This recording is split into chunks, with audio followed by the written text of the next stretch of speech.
Tom olhou para trás e viu o homem saindo do Green Cage, andando em sua direção. Tom começou a andar mais depressa.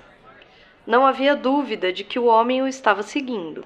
Tom havia reparado nele uns 5 minutos antes, observando-o atentamente de uma mesa, como se não estivesse bem certo, mas quase.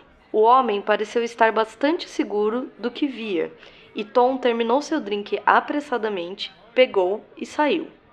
E assim começa o talentoso Ripley, de Patrícia Highsmith.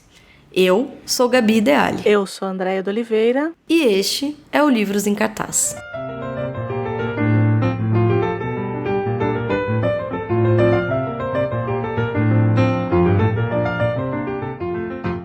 A pergunta que não quer calar. Lá vem. A gente montou esse podcast, esse tema de hoje, só para poder falar mal do Matt Damon. Foi isso. Foi esse o petit comitê que se formou. A gente falou, não, a gente precisa montar um tema para falar mal do Matt Damon com propriedade, porque aqui a gente pode falar com propriedade. Foi isso, foi esse o nosso intuito? Não foi. Tá. Não foi, porque o Matt Damon, ele só foi cogitado para esse papel porque ele tinha acabado de fazer o Gênio Indomável. Então, pra quem não lembra, que é aquele filme com o Robin Williams. Coitado, hein? Ficou lá no passado remoto, né, o Gênio Indomável, gente. Então... Coitado, Matt Damon também, né? Não queria dizer nada, coitado. Me perdoe, Matt Damon, se você está ouvindo isso. O Matt Damon e o Ben Affleck, ó que duplinha, ótimo.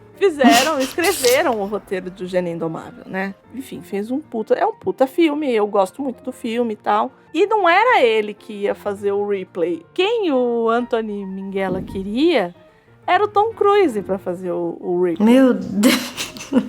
Entendeu? Nossa, que seria curioso um Ripley. Eu não sei exatamente por que o Tom Cruise não aceitou, que rolo que deu e tal. Eu até pensei, né? Falei assim, pode ser por algumas insinuações, mas não, porque ele fez entrevista com um vampiro. Então, assim... E fez muito bem, né? Então, eu não sei se... Não consegui entender ali por que não foi e acabou sendo Matt Damon. Mas eu pagaria pra ver uma versão com o Tom Cruise. O Tom Cruise, quando ele é bem dirigido, ele faz um trabalho honesto, né? Matt Damon é difícil, assim. Eu acho que tem alguns papéis, por exemplo, Perdido em Marte, eu acho que é um papel que cabe como uma luva pra ele, assim. Mas venho por meio deste dizer que... O Matt Damon não é o meu hip. É que também a competição é injusta, né? É injusta. Apesar do Alain Delon... É injusto, pra dizer o mínimo, né? É muito injusto. É uma coisa assim, avassaladora, não dá nem pra comparar, né? Não dá. E e de novo, apesar de sim, não é sobre isso que a gente tá falando, a gente não tá falando de beleza. Não, a gente tá falando de competência. De qualidade, exatamente, qualidade artística mesmo. Acho que o Matt Damon e o Alain Delon são incomparáveis nesse... E o Alain Delon, eu acho que foi a pior escolha de cast. Que coisa, né? Eu também acho. A pior escolha. Também acho. E de novo, não foi pelos motivos do Matt Damon. Porque o Alain Delon é um excelente ator. Assim. É porque a gente vai falar do Ripley aqui, dele como personagem do livro, do romance e tudo mais. E por que é tão. Eu acho que é uma personagem muito difícil de achar um casting que. Né, um elenco que. Eu acho que também. Consiga dar conta, assim. Também acho. Porque o ator tem que ser muito bom. Ele não pode ser um ator pelo que é um ator em Hollywood. Que é ou pela estranheza ou pela boniteza, como diz o outro, né? Isso, é isso. Então, assim... Mas, assim, e ao mesmo tempo tem que ser um ator delicado, fino, tem que ter uma suscetibilidade, ele tem que parecer suscetível. Sim. E isso não é comum nos galãs, vamos dizer assim. Na verdade, é o oposto, né? Você aprende que pra ser galã tem que ser viril, né? É viril, exatamente. Forte. Então, muito complexo. O Ripley, ele é exatamente o oposto disso, né? Então, é difícil mesmo, concordo. O Ripley, ele E para além disso, ele é uma pessoa medíocre. E medíocre no sentido de mediano. Tipo... Ele é um mediano surpreendente. Sim! Eu acho que ele é um mediano surpreendente. Ele é aquele cara que se você vai numa festa, você vai olhar pra ele e falar, ai, coitado, ele está aqui absolutamente perdido. Ele não queria estar aqui. E no fim, ele não só queria estar, entendeu? Como ele seja mais habilidoso em outros aspectos do que a maioria das pessoas que tá na festa. É meio esse lugar, eu acho, também. É tanto que o nome, que eu acho incrível o nome do livro, para alguém tão que a gente enxerga como uma medíocre. Pessoa ordinária, né? Medíocre, né? É o talentoso Ripley. Para fechar essa coisa da personagem, ele não é o charmoso Ripley. Então, ali você já derruba o Alain Delon. E nesse sentido, eu acho que a abertura do filme de 99, ele tem uma sacada interessante.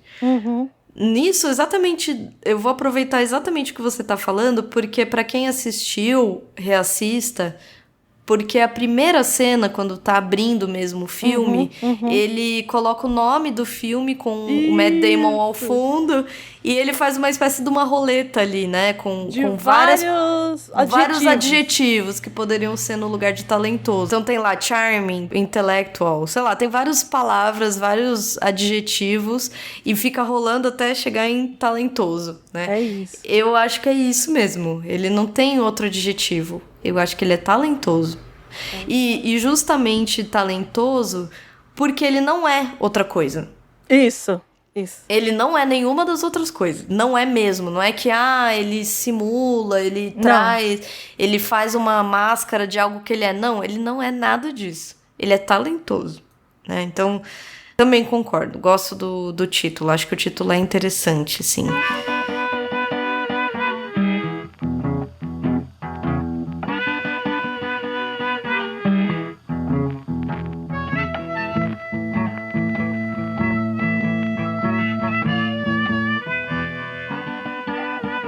Mas vamos começar do começo? Vamos falar de quem é essa... Porque, como todos que nos escutam já sabem, a gente vai trazer um pouco dessa que foi a autora da obra, né?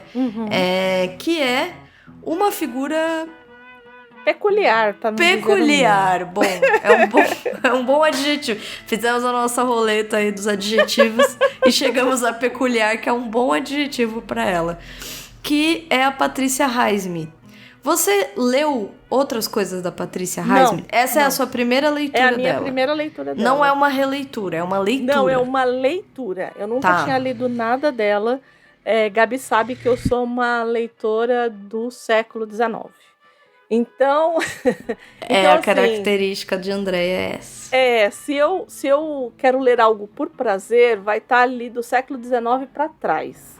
Então, dificilmente, são poucas as coisas que eu acabo lendo que são mais contemporâneos. Eu tinha o livro aqui, fazia já algum tempo, porque a Gabi tinha me falado, não, você vai amar o livro, não sei o quê. Então, eu tô curiosa, porque eu também era outra pessoa naquele tempo, era isso que eu ia dizer. Mas me fala, e aí? E aí eu falei, não, beleza. E eu sempre gostei de crimes e assassinatos, e eu já tinha visto não que você pratique, né? Não. Mas as histórias me pegam. Na verdade, assim, a pessoa que é fã de Sherlock Holmes não tem como não gostar de literatura policial, né? Acaba não tendo mesmo. E aí eu falei, bom, vou ler, nunca dava, e por conta, nós estamos gravando, vamos datar o programa. Nós estamos gravando no dia 4/4, e hoje estreia uma série na Netflix chamada Ripley, que também é baseada no livro. Isso. E aí eu falei pra Gabi, vamos fazer? Porque era um livro que desde o primeiro ano de podcast a gente tá enrolando pra fazer. E aí eu falei, acho que agora é a hora, hein? É agora, vamos fazer? E a gente tinha uma outra coisa programada, como sempre. E trouxemos esse no lugar. Falou, não vamos fazer isso aí não, vamos fazer isso E aqui. como foi essa experiência de ler? E você já leu muito literatura policial, de investigação. Isso.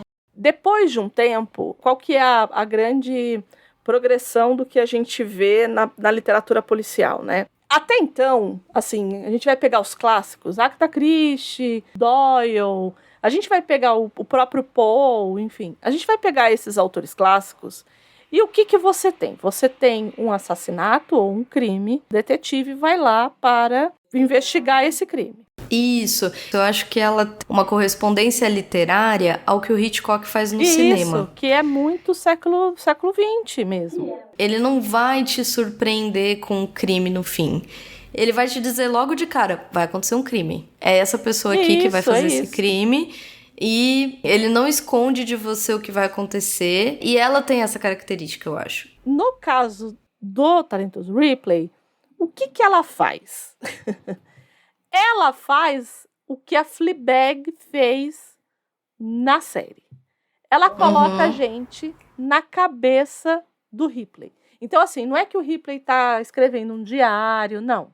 Ela escolhe, o narrador é um narrador onisciente. Então, isso, apesar de não ser ele diretamente, né? Não é em primeira pessoa escrita, né? É um narrador em terceira pessoa onisciente. Mas essa onisciência é o quê? A onisciência está colada com o Ripley. Então, assim, a gente só sabe o que acontece na cabeça do Ripley, que é o que vai acontecer com os narradores no século XX. Por quê? Porque isso daí, para quem nunca prestou muita atenção nisso, principalmente na coisa da narrativa, já é uma visão de como você vai adaptar isso, ou como o cinema também interfere na narrativa. Porque você já está elegendo quem que a câmera vai seguir. Isso. E é isso. Na verdade, é isso. O que ela faz aqui, e para além disso, ela ainda coloca todos os anseios e todas as necessidades e todos os pensamentos do Ripley para a gente, como o Fleabag fez, porque a gente vira cúmplice. O que ela quer cúmplices, ela quer que a gente tenha uma conexão com essa personagem a tal ponto da gente torcer por ela. Isso, né? É isso. E que, pra mim, não funcionou. Eu acho que não funcionou porque eu já tinha visto os filmes. Eu vou te dizer o seguinte, pra mim é uma releitura. A primeira vez que eu li, eu achei, e eu continuei achando, tá? Muito bom. Eu tive uma experiência, assim, que eu falei, porque eu não tenho, diferente da Andréia, eu não sou do século XIX, né? Eu sou do século XX, eu não sou do século XXI também, tá? Eu sou do século XX. E eu gosto também, como ela, das leituras policialescas. Não é policialescas, né? Mas de investigação, de crime, é um tema que me fascina, então eu já li algumas coisas por aí, né? E o que me fascinou nela foi diferente mesmo, assim. Eu acho que ela tem uma abordagem do tema e da ideia, a ideia de desenvolvimento da história é muito diferente do que você vê. Muito, muito, muito. Porque, assim, ao mesmo tempo que ela quer efetivamente que você se sinta empática com o Ripley, ela não é pedante nesse... Ela não diz do tipo, ele estava com boas intenções. Nossa, no fundo... Não, ele é cru também. Você está dentro da forma que ele está pensando, entendeu? Olha, eu fiz a comparação com a Fleabag, mas eu acho que não cabe. Sabe com o que a gente poderia... É que tem o recurso da quebra da quarta parede, né? Que é essa coisa de colocar tanto o espectador, né, no nosso caso aqui o leitor, não tem a quebra aqui, tá, gente? Não é isso que eu quero dizer. Mas quando eles colocam a gente na cabeça da personagem, no sentido de ser só aquela personagem que a gente vai seguir, acaba que a gente vira de fato um cúmplice e cúmplice também nos assassinatos. Do tipo, você está vendo isso aqui acontecer e você ainda está lendo? Então, assim, Isso. Então, e aí por que eu falei que a comparação com o Fleabag, ela não é boa? Porque o que acontece com a Fleabag lá no final, apesar de ser uma pessoa horrorosa, é um acidente. No caso... no caso aqui, não. Eu acho que a gente poderia aqui, no caso, aproximar com o House of Cards. Com a personagem do Kevin Spacey. É um bom exemplo. Porque é aquilo. Exato. Ele olha pra sua cara, quando a gente vê a coisa do cachorro lá, que acontece, eu não vou dar spoiler, mas quem viu sabe. É a primeira cena, exato. Também, assim, você não precisa olha ter assistido. E ele fala assim, você ainda tá assistindo isso aqui? Você sabe que você é cúmplice disso aqui também, porque se você tá seguindo, você tá achando ótimo, você vai seguir nessa história aqui. Então, tem esse nível de, entre aspas, de perversidade com o leitor. Porque você vai continuar ali pra ver o que vai acontecer. E você entra... Eu acho que, assim, o que aconteceu muito comigo na minha releitura foi que eu entendi que muito do que me captou ali não era tanto que, sei lá, eu estava torcendo para o Ripley, mas era muito do... Ela sabe construir a tensão. Então, o que acontecia comigo era eu falava assim, eu já conhecia a história, era uma releitura, e eu tava assim, meu Deus, agora ele vai ser pego. É agora. agora, tenho certeza. Esse policial vai vir aí e vai dizer, você foi pego. Eu percebi que você... a pessoa vive assim, né? Então... Como é que a pessoa vive... Porque tudo dele é sempre isso. Não, por um triz o tempo inteiro. Você tem certeza. Não é que você fica em dúvida. Você fala, não. A pessoa com certeza percebeu. As cenas da Marge, por exemplo, né? Que você fica assim, pronto. É assim... Não tem, assim, porque tá tudo ali. Tá tudo óbvio. É óbvio que ele fez aquilo, né? Como você sabe que tudo foi ele que fez... Você julga que é óbvio que as pessoas vão deduzir aquilo. Tanto que a Marge também é uma personagem que sofre muito nas adaptações. Porque ela não tem, assim... Porque senão ela vai ser burra. Eu achei injusto, sabia? A gente vai chegar na parte das adaptações, mas assim... Eu achei injusto com a Marge, as adaptações, a personagem, tá? Achei as adaptações... eu não sei se é culpa de fazer uma leitura errada dela. Eu acho que tem a ver com algo a mais, que eu vou chegar lá. Mas eu achei injusta com ela e com o Greenleaf, né? Que em um deles eles seguiram o Dick, o nome dele, na outra eles chamaram de Philip, né? Mas eu achei injusta com ambos, assim. Acho que as duas adaptações, elas não foram o que... Eu não acho que foi o que a Patricia Highsmith quis trazer para essas personagens. Mas também nós somos pessoas do século XXI. E quando eu leio, eu entendo de outra forma essas personagens, entendeu? A Gabi que leu, porque eu li esse livro a primeira vez, vai fazer o quê? Muitos anos, tá? Não vou dizer que...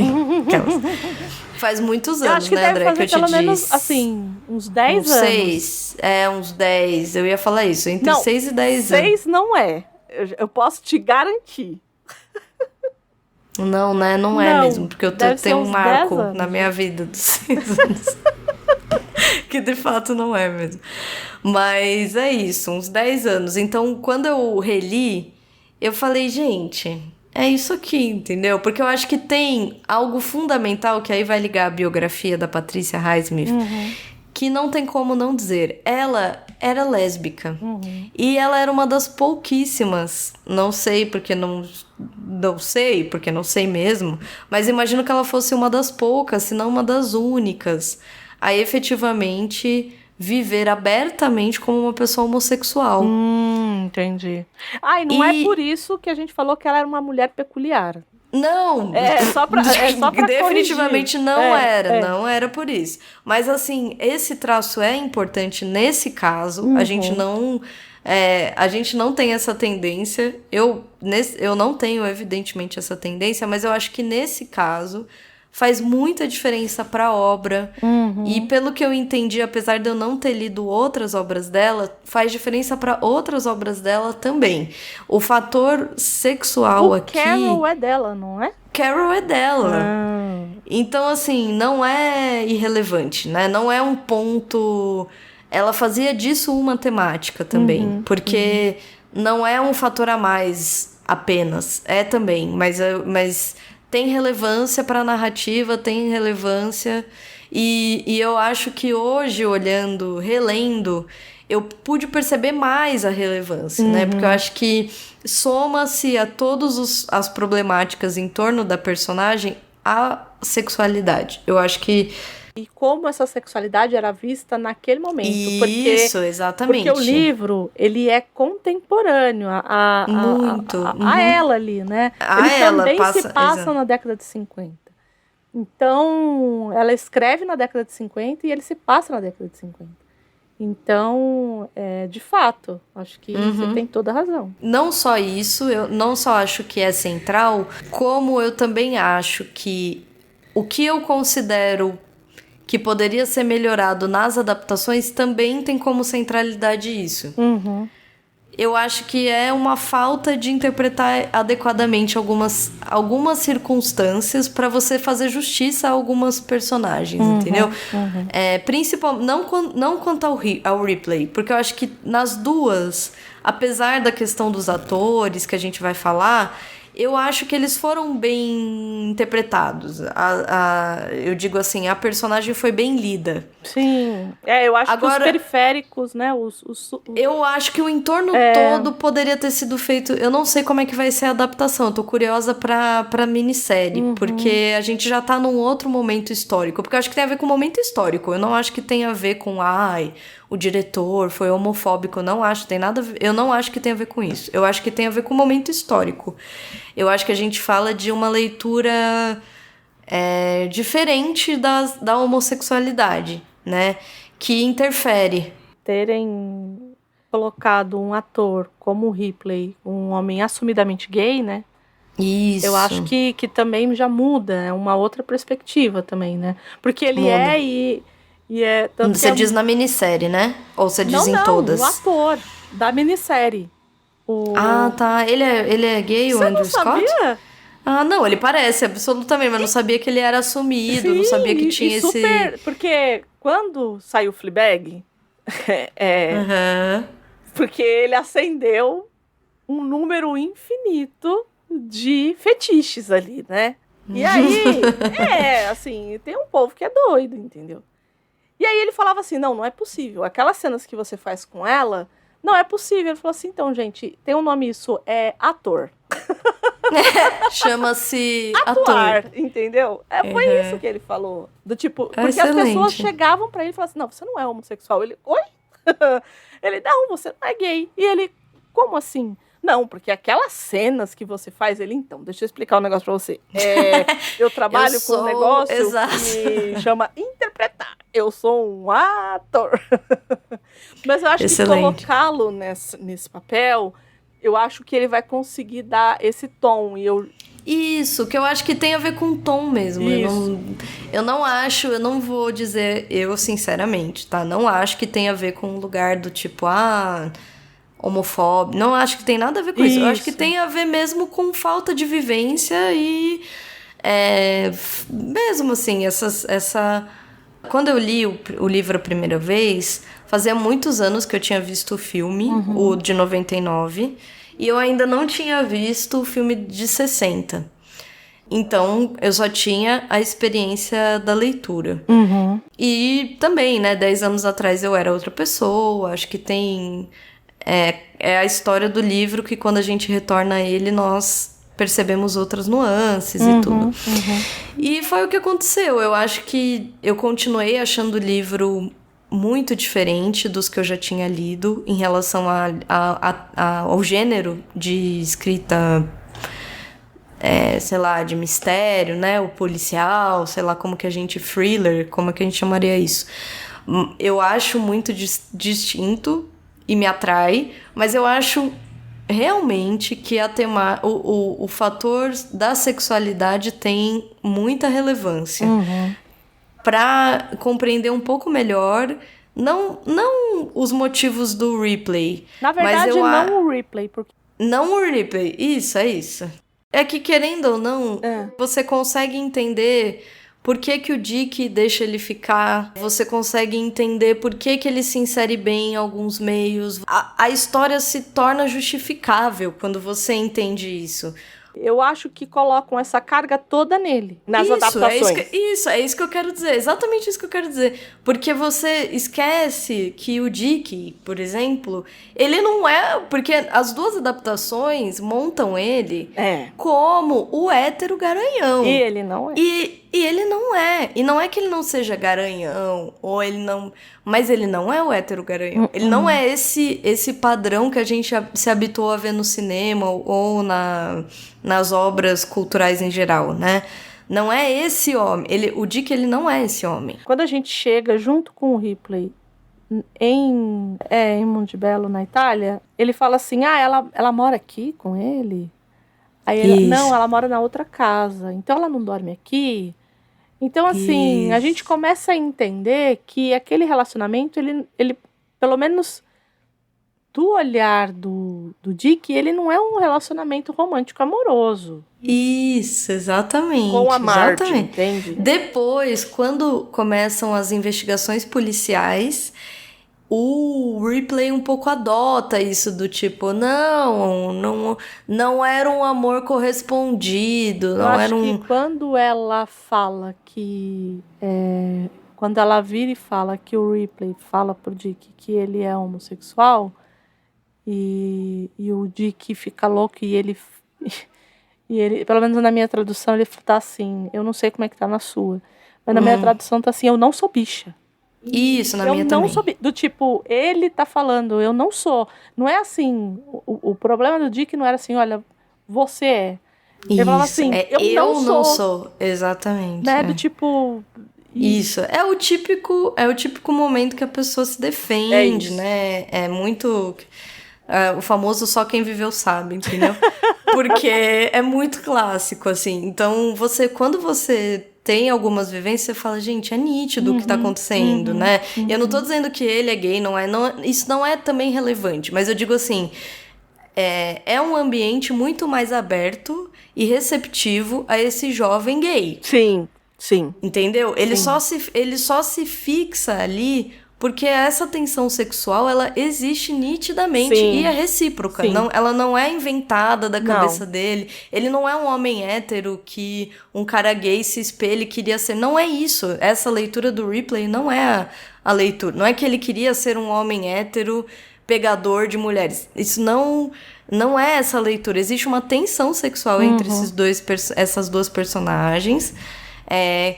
Que aí não acho que cabe também a gente ficar pensando, ele era enrustido, ele não era enrustido, ele queria, ele não queria, ele era bi. Eu acho que esse não é o ponto, mas que existia uma tensão ali nítida. Que assim, que a abertura existiu e não existiu só porque ele queria um amigo homem do lado dele. Não era uma questão meramente que era um amigo hétero aqui, um mano pra ficar comigo na Itália, entendeu? Existiu uma tensão sexual ali mesmo, entendeu? Aquilo era recíproco, não era uma viagem da cabeça do Ripley, entendeu? Então, eu acho que isso faz diferença pra história, entendeu? Porque você consegue entender melhor que apesar de sim ele ser narcisista, de ele ser um psicopata e tudo que a gente vê na história, aquele meio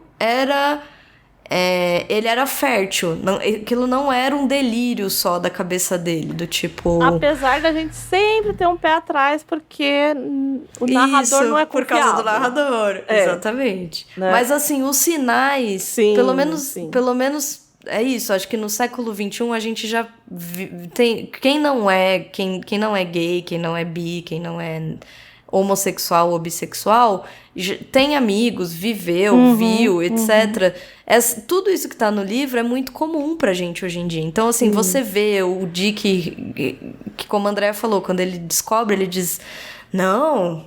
Imagina, eu não sou gay. Assim, isso é um clássico, entendeu? Assim, essa reação exacerbada, ela é típica da pessoa que tá com medo daquela afirmação. Imagina na década de 50, né? Então, você percebe que, na verdade... E tem várias outras nuances ali, nas conversas entre eles, o próprio jeito do Dick, o afastamento, por que o cara vai embora dos Estados Unidos, por que ele vive ali sozinho, ele é um cara que tá na Itália, que nós sabemos que os homens héteros italianos, eles são, assim, os pegadores, entendeu? Ele poderia estar com 1000 mulheres na casa dele, ele não tem, a única mulher que é amiga dele é uma norte-americana que não dorme com ele. Então, assim, sinais tem de sobra, entendeu? Mas, assim, eu acho que talvez tenha esse olhar, claro, né? De uma pessoa que agora tá no século XXI, que tá lendo desse lugar, assim, né? Mas eu acho que, pra mim, é o único... eu acho que o mais difícil das adaptações é isso, pra mim. Porque eu acho que faria muita diferença você ter uma dubiedade. Eu acho que o Jude Law, ele tem uns olhares que são interessantes. Ele faz uns olhares, ele olha mesmo. Tem uns momentos que ele olha que, pelo olhar, você fala, putz, ele tá em dúvida. Assim, você... Olha, eu não sou a mulher, eu não sou uma mulher gay. Mas eu acho que o Jude Law, eu acho que tem umas pessoas que elas... É sex appeal, que elas, como é que fala? Que elas... Ele é um Marlon Brando. É isso, entendeu? Eu o acho Jude Law é mesmo. Eu acho que tem umas pessoas que eles...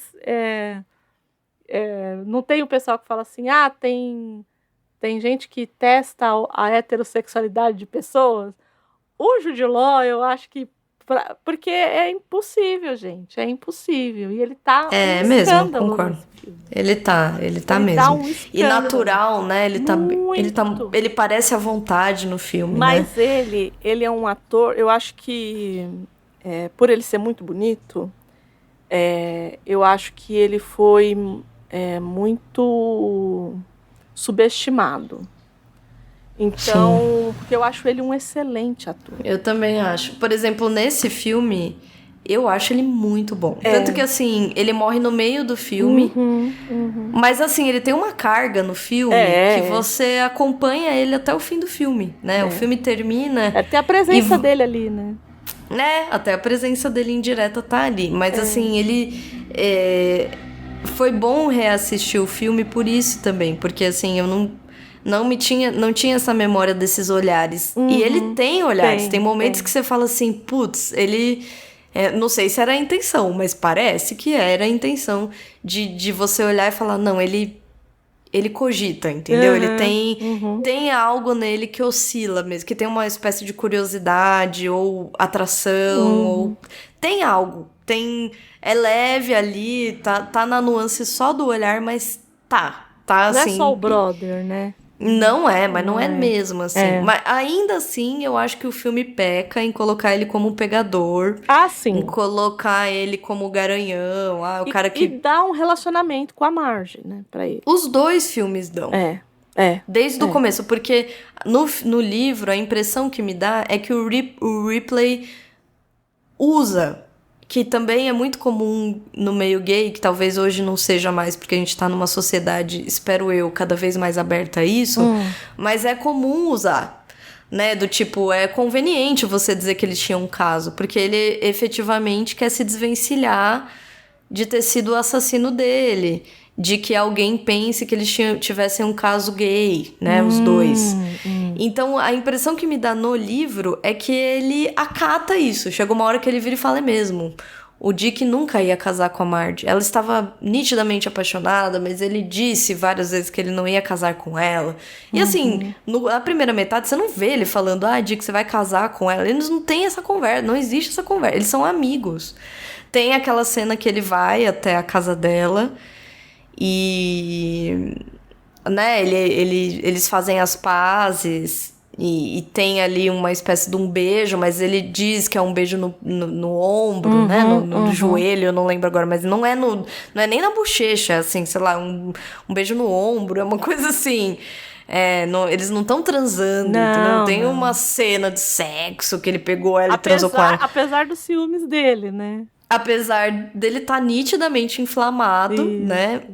Ele não vê nnada. Não existe ele não vê eles transando, entendeu? Não, então, não tem assim. nada, não tem nada. Nada. Aí a hora que você pula ali pro o último quartinho do livro, ele chega a dizer pros policiais, do tipo, ele disse que nunca casaria com a Marge. E aí você fala, não, eles não tiveram essa conversa, não existe a conversa do casar. Ele falava, a Marge gosta de você, né? Ele dizia, sim, ela gosta, eu não quero chatear alguém que gosta de mim. Era esse o papo, entendeu? Não existia nem o papo de namoro, nem o papo de nada, assim, né? Não, e fica muito claro, pra mim, ficou muito claro, porque o tempo inteiro a gente fica meio assim, será? Mas será? Isso, Mas será? E aí fica muito claro quando o Ripley toma uma decisão e ele manda uma carta pro pai deles lá no final do filme, ou do filme, do livro. Do livro. E aí ele fala assim, não, o meu filho devia gostar muito de você. E ali eu falei, rapaz. Então não os pais eu sabiam. também acho. Então assim, eu também. E a coisa do suicídio, né? Isso, exatamente, é isso. Eu acho isso. Que... O próprio fato do pai ter ido atrás dele. Isso. Porque isso pra mim também faz muita diferença nos dois filmes. Eu acho que não dão a ênfase adequada. Porque assim, primeiro que o livro ele já deixa claro que o Ripley, esse trecho que a gente leu inicial hoje, é assim, que não tem nenhum dos filmes, né? O Ripley, ele está fugindo. Ele é um trambiqueiro. Ele é um trambiqueiro, exatamente. Ele tá fugindo de um homem que está seguindo ele. Isso. E que ele acha que esse homem vai dar um flagrante nele, dizer assim, fulano, você me roubou lá $100, entendeu? Isso. Ele tá fugindo de um homem de meia idade que tá indo atrás dele de bar em bar e que ele fala, agora. Não, e agora a primeira polícia vai coisa me que pegar. ele fala é assim, pode ser um pervertido, exatamente. Eu até preferiria que fosse, porque aí eu só era só pra dizer ele falar assim, não, muito obrigada. É isso. E faz, pra mim, por isso que eu falo, pra mim, nessa história especificamente, é central. Não porque eu acho que seja uma história homerótica, mas porque eu acho que ela é central na narrativa, entendeu? A hora que você entende que ela tá permeando tudo, ela encaixa até os mistérios da história, ela encaixa. Porque o pai do Dick procura um outro menino, que é um menino também jovem, que ele nem conhece, que ele vai pedir pra ir pra... É muito louco isso, inclusive, né? É bizarro. Por quem que faria isso? Porque no filme, eles dão um tratamento de... eles estudaram no mesmo colégio... Ou eles se conhecem de algum lugar ali. Então, eles... o pai conhecia o Ripley, né? Não, no livro é impressionante, porque no livro... É muito bizarro. Parando pra pensar, eles não têm nenhuma conexão de universidade, de escola, de nada. Eles têm um amigo em comum, que você, ao longo do livro, entende que possivelmente esse amigo é gay também. Porque quer dizer, o Ripley não tem nada com esse amigo, mas ele morou na casa desse cara. Eu não vou lembrar o nome do rapaz, mas é um moço que era tipo amigo em comum dos dois, assim. Porque o pai do Dick encontra o Ripley e diz assim, olha, quem me indicou o seu nome são os fulano de tal, porque você é amigo do Beltrano. Isso. E esse Beltrano é muito amigo do meu filho. A justificativa é meio essa, assim, do tipo, você conheceu o meu filho, você era muito amigo do Beltrano, que é muito amigo do meu filho. Aí ele meio que lembra, né, do Dick, ele meio que fala, é mesmo, eu vi ele umas 2, 3 vezes e tal... Lá no meio do filme, quando ele tá lembrando de uns amigos, eu não vou lembrar em que momento não é no meio não, um pouco antes do meio. Ele tá lembrando de alguns amigos de Nova York e ele diz, quando ele morava na casa do fulano, que era esse amigo em comum, ele diz algo de novo sobre algum pervertido. Isso. E alguém diz pra ele do tipo, você morando com uma mulher... Pro Ripley, né? Esse amigo diz, me poupe, você tá morando com uma mulher? Então, assim, esse amigo é gay também, entendeu? Ou tá ali naquele meio, não vou dizer gay, mas pessoas mais liberais, que lidam com a sexualidade de um lugar mais leve, né? Não tem muito esse julgamento do pervertido, né? Mas, assim, dá a entender que é um meio muito mais leve, Sim, né? sim. De uma sexualidade mais leve, assim, do tipo, tá tudo bem, entendeu? Beijar outros homens, ficar com caras, ficar com mulheres, dormir ou não. Então, E o Ripley, a gente tem que lembrar que ele era um órfão, né? Então, não tinha muito, diferente do Dick, que, assim, querendo ou não, até pela posição dele e tudo mais, ele tinha que ele tinha que mesmo meio que fazer um mise-en-scène de, isso, né? isso. No caso do Uma família tradicional, rica. no caso do Ripley, ele é o completo oposto. Tipo, ele não é rico, ele não, os pais dele morreram num acidente, afogados. Isso fica muito claro, né? A ironia do barco, ela é sensacional, né? Sensacional, exato. Porque os pais morreram afogados. E então, assim, são os dois opostos, né? Os dois lados de moeda, assim, ambos, né? É peculiar a característica do Ripley porque ele tem um paradoxo nele que ele ama, ele tá apaixonado pelo Dick e ao mesmo tempo ele quer ser o Dick. É uma confusão entre estar apaixonado, querer estar ali do lado e querer ser aquela pessoa, né? Então, mas aí eu acho que vem a luta de classe. Isso, mas é exatamente isso. Eu acho que ali, nesse momento, eu pegaria aquele vídeo do Paulo Altran. Tá rolando aí na internet. É isso. Olha, imbecil. Escute. A luta de classes existe. Qual é a sua classe? Vamos, diga. Porque é isso. Eu acho que... E tem muito disso. E ele fala, né? Ele verbaliza isso muitas vezes. Do tipo... eu tô tomando o que é meu. Eu tô... fulano teve e eu não tive. Muitas vezes. Assim, durante a história. Porque a gente não vê, no caso das duas adaptações, a gente não vê essa falta de dinheiro, essa pobreza do Ripley. Isso. Entendeu? Tentam mostrar no filme com o Matt Damon, tentam mostrar um pouco no começo, né? Mas colocam ele num lugar de coitado. Isso que também não é. Não exatamente, era isso que eu ia falar. Também não é que ele assume o lugar do pobrezinho, coitadinho, que não tem nada, ó Senhor. É outra nuance, eu acho. Como a Andrea trouxe a questão de classe, eu queria muito da minha releitura, me fez lembrar de filmes outros. Então, por exemplo, eu até perguntei pra Andrea essa semana, você já assistiu Saltburn? E aí a Andrea falou, não, ainda não vi. Que foi um filme que bombou ano passado, né? Que tava todo mundo falando sobre esse filme. Então, esse filme, ele traz ricos e famosos naquela mesma chave do Succession. E aí eu olhei e falei assim, preguiça de ver. Por isso que eu falei assim, nem vou ver, entendeu? Eu vou dizer o que eu achei e você me diz o que você... Nessa chave? Eu acho que você... mas, enfim, vou te por isso que contar. eu falei assim, eu tô preguiça. É que eu acho que me lembra o talentoso Ripley, de certo modo. Eu acho que bebeu dessas fontes. Porque assim, primeiro, a diretora é a Emerald Fennell, que fez Bela Vingança. Já assistiu? Já. Bela Vingança. Bela Vingança e Garota Dinamarquesa, que eu ainda não assisti. Já vi também. É a mesma diretora. Tá. Então, assim, por Bela Vingança dá pra ter uma ideia. Porque o que acontece? Você acompanha um rapaz que também não tem muito dinheiro e conhece um cara, sei lá, o popular da faculdade. Tá bom. Que é bonito, que é rico, que é muito amoroso também, que tem uma dubiedade sexual, talvez. É muito hétero, mas tem algo ali, né? E eles se aproximam, esse rapaz muito rico convida ele para ir para casa dele, que é uma espécie de uma mansão, passar as férias. Tá bom.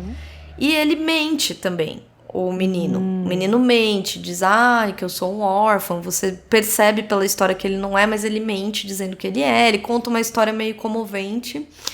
E ele vai pra lá e a história basicamente...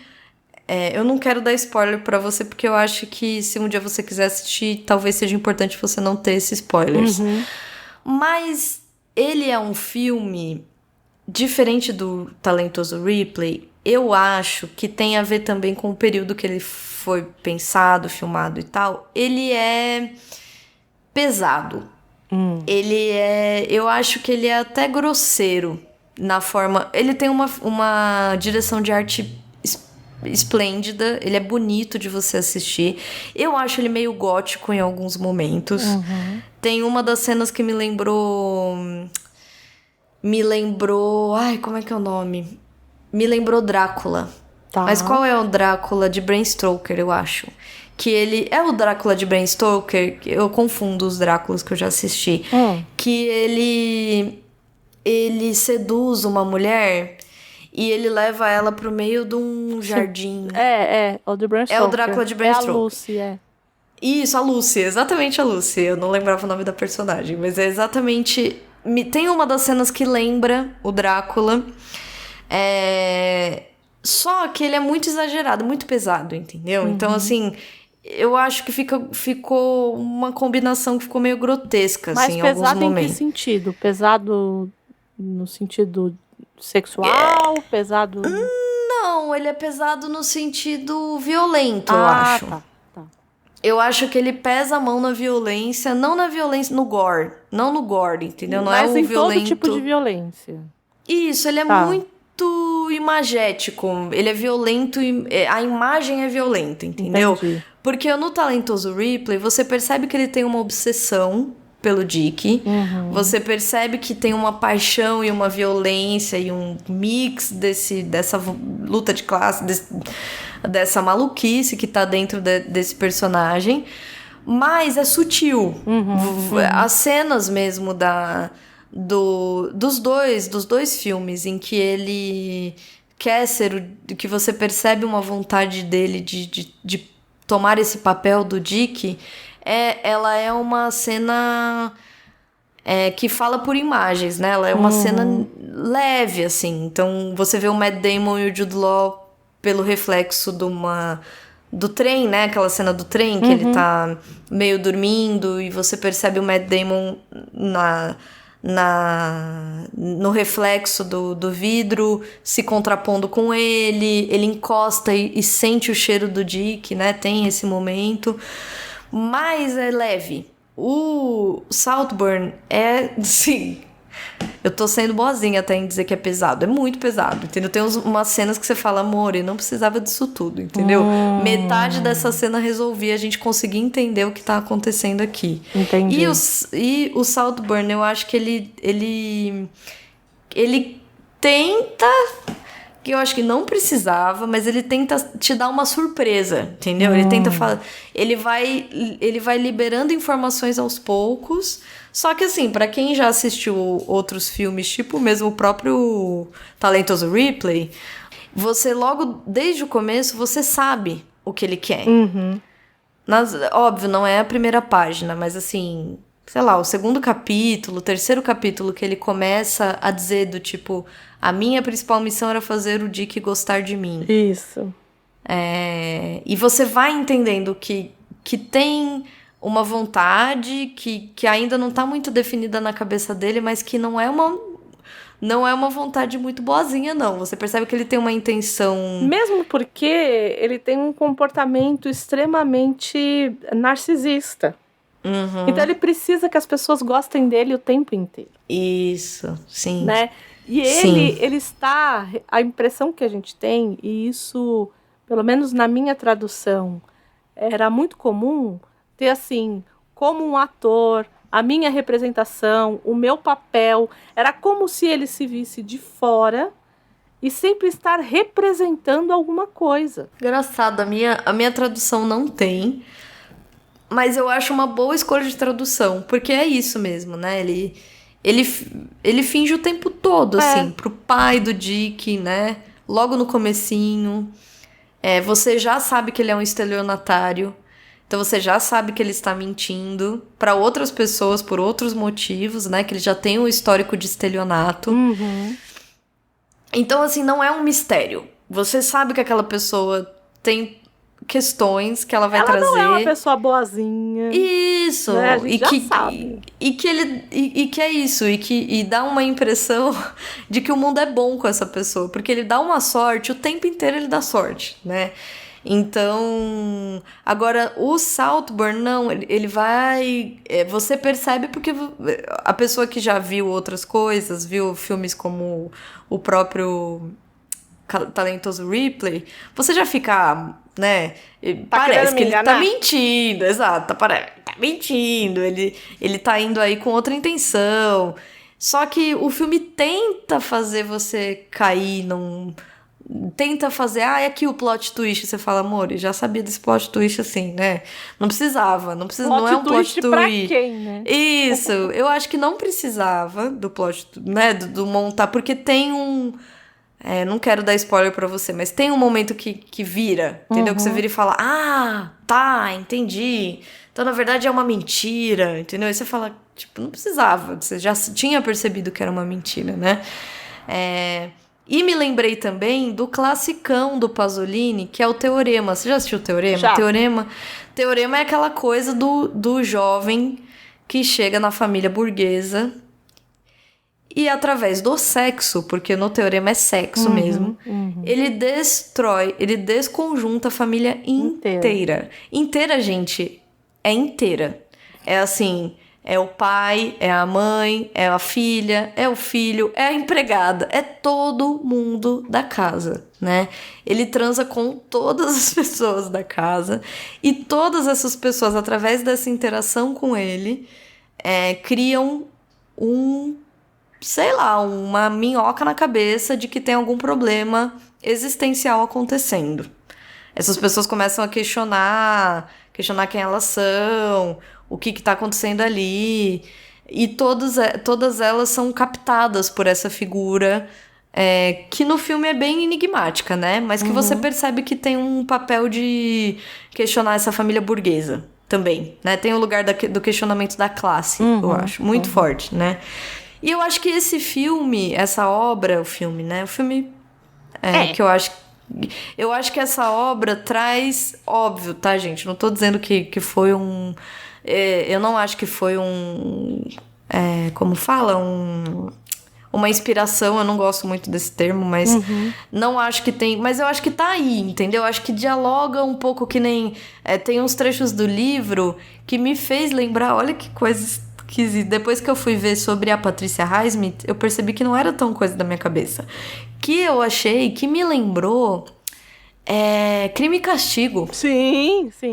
Eu li e falei, gente, lembra muito Crime e Castigo. Tem uns trechos, assim, o trecho da morte do Fred, pra mim, é a cena do crime, é a cena da morte do Crime e Castigo. É idêntica. A pessoa entra, ele bate na cabeça da pessoa. É isso. Aí ele quer levar a pessoa lá pra baixo, ele fica numa dúvida se ele leva a pessoa lá pra baixo, se ele vai deixar a pessoa ali. Aí ele já começa a conjecturar, meu Deus, o que eu vou dizer pra polícia? Como que eu vou fazer pra sair daqui? Tem gente lá embaixo, né? Porque ele tá num prédio. É idêntico, assim, tem uns momentos que eu falo, meu Deus, como lembrou? E depois que eu fui ler sobre ela, entender quem era essa escritora, eu vi que é uma das grandes inspirações para ela, né? Um dos principais escritores que ela considera é o Dostoiévski. Né? O Dostô. Para os íntimos.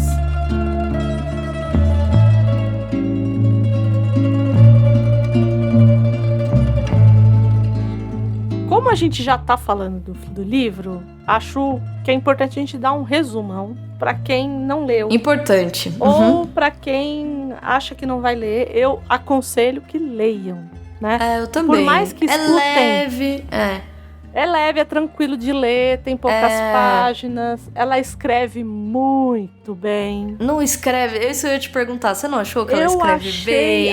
A escrita dela ela escreve muito bem, não é? Eu tava com medo de reler e achar que era um engano da minha cabeça. Não é. Mas efetivamente eu acho que ela escreve muito não é, bem. A prosa dela é muito boa. Boa, muito né? Muito boa. Eu falei, gente, olha, não é um livro que te prende só porque ele é clichê, entendeu? Não é que ele... Porque é um livro... Pelo menos eu li ele em 2 dias. A primeira e a segunda vez. Eu li ele muito rápido, porque ele me prendeu muito. Eu sabia já... A releitura eu já sabia a história, mas ele me prende. E ele não prende... Eu não acho que ele prende por jogo baixo, sabe? Eu não acho que ele é um livro que te prende porque... sei lá, vai ter um plot twist... 5 plot twists ao longo do livro. Não. Eu acho que ela prende... Porque ela te cativa, eu acho. Sim. Acho que ela consegue escrever, para além da narrativa, para além da história em si, eu acho que ela prende você como leitor, na escrita mesmo. Acho que ela escreve bem. E vendo um pouco da história dela, essa estrutura quase cinematográfica de você colocar uma câmera no ombro do Ripley e ser aquela câmera que vai te levar. Quando ela começou como escritora profissional, ela começa a produzir HQs, né, histórias em quadrinhos, fazendo roteiro de história em quadrinhos. E ela foi trabalhar na série de TV do Alfred Hitchcock apresenta. Então, assim, eu acho que tem muito do suspense, e esse suspense muito do século XX, muito do Hitchcock, que a gente já até citou ele aqui, né? Então, eu acho que tem muito ali. E você viu que ela fez a primeira adaptação dela para o cinema. Foi nada menos, foi o nada Hitchcock, mais. Né? Que fez. E que eu amo esse filme Pacto dele. Sinistro. Que é o Pacto... A premissa é muito legal, né? O Pacto Sinistro é excelente. A premissa é muito legal. A premissa, pra quem não sabe, são 2 estranhos que se encontram no metrô, no trem. No trem. E acho que se chama em inglês, se chama isso, né? Strangers on a Train. Eu acho que é alguma coisa assim. Então são... Não, é isso. Strangers on né? a Train. E tanto o livro quanto o filme. O filme. E eles se encontram... É isso mesmo, são 2 estranhos que se encontram no trem, numa viagem de trem, e eles fazem um pacto sinistro. E o pacto é, olha, você mataria alguém? Eu mataria o fulano. E você? Eu mataria o Beltrano. Então vamos fazer assim, eu mato o seu Beltrano e você mata o meu Ciclano. É isso, né? É isso. E aí eles dizem, tá bom, beleza, vamos fazer esse pacto. Só que um deles leva muito a sério esse pacto. O outro fala, gente, encontrei um maluco aqui no trem, entendeu? Que é o que eu faria. Eu ia falar, gente, que história, né, estranha desse cara e tal. E aí a história se desenvolve em cima dessa premissa, né? E é dela, é uma história dela. É uma história dela, né? É uma história dela. Então ela é boa, ela é muito criativa, né? Ela tinha cadernos com ideias de roteiro, cadernos e cadernos e cadernos que ela numerava, organizava. Imagina, né, a cabeça da pessoa. Eu conheço uma pessoa mais ou menos assim também, que é assim. Eu conheço uma pessoa aí que eu conheço que é assim um pouquinho. Entendi. E ela era essa pessoa, ela tinha várias ideias. E boas ideias, né? A ideia do Pacto Sinistro, o mesmo talentoso Ripley, são diferentes, são bem inovadoras e te capturam como espectador ou como leitor. Mas você vê que é sempre desse lugar do, entre aspas, vilão. Do vilão. É sempre nesse lugar. Sempre. E da obsessão. Do que é mais baixo. Tirando o Carol, né? Não, eu digo esses 2, né? O Pacto Sinistro e o Ripley, né? Isso, são... E é crime, né? Crime. Além do Dostô, que a gente já falou aqui, ela também gosta de Edgar Allan Poe. Que também já falamos no Morro dos Ventos Uivantes e em outros momentos, tá? A gente Que falou na é- queda da casa de Usher. Na queda da casa de Usher, no Morro dos Ventos Uivantes, No e vai Corvo. aparecer no Corvo, e vai aparecer, tá aparecendo aqui inesperadamente para alguns, sim, mas ele está aparecendo aqui e vai aparecer muito mais. O Paul vai aparecer. Toda vez que a gente falar de crime ou de Isso. terror, o Paul vai aparecer. É dificilmente um autor que se debruce nesse tipo de literatura não tenha tido, principalmente no século XX, né? No século XIX tenho as minhas dúvidas, né? Assim, porque as coisas não eram tão... Não se liam tanto, assim, não se liam no sentido de todo mundo se lê, né? Mas hoje ele é canônico, assim, por mais que os ingleses e os americanos e o pessoal da literatura inglesa acho que não, mas eu quero deixar aqui claro, Fica alfinetada aí fica pras pessoas. alfinetada pra esse bando de gente aí. Isso. Mas o Paul, ele é referência, não adianta. Então, sempre que a gente tiver alguma coisa assim, muito sinistra, como o Pacto... Vai vir o Pacto Sinistro, ele vai estar aí. Vai estar. E é isso, ele efetivamente é uma referência para qualquer literatura de mistério, de crime, né? 2 pontos muito importantes para mim das temáticas dela são esse do ponto de vista do vilão. E eu acho que o fator da sexualidade. Porque eu não li, por exemplo, Pacto Sinistro. Eu também mas eu fui procurar resenhas, fui dar uma olhada para ver o que as pessoas diziam. E no livro, o rapaz que o rapaz que efetivamente mata, né, na história, na trama, ele se torna obsessivo com o outro. Que é o que acontece no filme, né? Ele acaba indo atrás do outro, meio que cobrando, do tipo, matei o fulano que você queria. E aí? Você não vai fazer Você não vai coisa? matar o meu? Exato.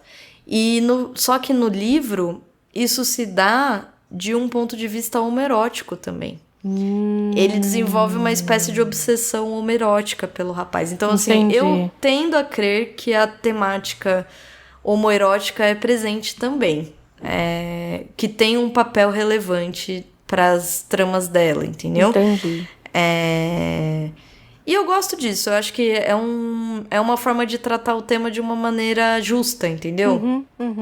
Porque ela não transforma... Não é que ela transforma eles em doentes. Porque poderia ser uma coisa que facilmente aconteceria, né? Do tipo, ele faz isso porque ele é gay. E parece que, de fato, ela era uma pessoa muito aberta com a sexualidade dela. Namorou diversas mulheres abertamente. Então... E é isso, uma pessoa muito a gente só criativa. quer que as pessoas entendam, falam assim, André, mas isso, né, Gabi, isso hoje é normal, né? Assim, Isso. A gente tá falando de 1950, gente, né? Assim, é isso que a gente tem que pensar. Toda vez que a gente vai falar desses autores e que pra gente é tudo muito bom, hoje já ainda não é, né? Vamos, né? Enfim. Hoje ainda a gente escuta muita merda por aí. Mas, nessa época, não era só imbecilidades que se ouviam.